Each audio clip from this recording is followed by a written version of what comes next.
প্রিয় দেশবাসী, আমরা চলে আসি বালিচুরি এলাকায়। কাকা, এলাকার নামটা কি? এলাকার মেঘাদল গ্রাম। মেঘাদল গ্রাম। এটা হচ্ছে কর্ণজোড়া মেঘাদল ঝুলগাঁও গ্রাম। আচ্ছা, এই হাতি কি বলে নিয়ে আসছে আপনার? হাতে অনুমান সবগুলি শেষ করা যায় না, তো আমরা 35-এর মতন বলছি। 35টার মতো। হ্যাঁ। আপনাদের কি ধরনের ক্ষতি করে এই হাতি আপনাদের এলাকার? এই সবজি তেল রেকর্ড জীবনের মধ্যে করছি আমরা। হ্যাঁ।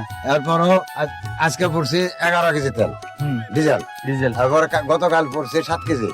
আর আমরা পাহাড় এলাকার মানুষ শাক সবজি যারা করছি এবার দুই দিন ধরে ঘুম নাই।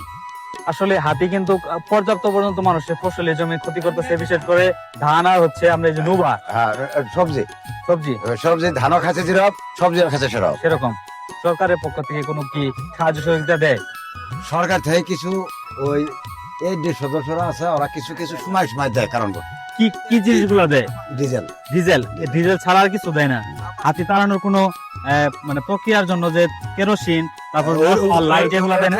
ডিজেল লাইট গুলো দেয় না? লাইট কেউ দিছে।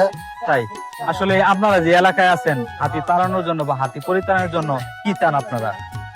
আমরা হয়তো যে কোনো একটা সুযোগ সুবিধা, হাতি ওজন বেশি থাকতে পারে, আমরা ওজন বেশি থাকতে পারি। তাই হ্যাঁ। অসংখ্য ধন্যবাদ ভাইকে, চাচাকে, যে সুন্দর একটা পরামর্শ দিল। আসলে হাতি কিন্তু আমাদের এই শেরপুর জেলা শ্রীবর্দী থানার এই শ্রীবর্দী বিশেষ করে কর্ণঝোড়া বালিজুরি অনেক ধরনের সমস্যা করতেছে মানুষের ফসলি জমি, পাশাপাশি হচ্ছে বসত বাড়ি, তাছাড়াও স্থানীয় গাছপালা, আরো হচ্ছে মানুষের জীবনের নিরাপত্তা নেই, আতঙ্ক হয়ে দাঁড়িয়েছে। তো আজকের মতো ভিডিওটা এখানে শেষ করছি। আসসালামু আলাইকুম।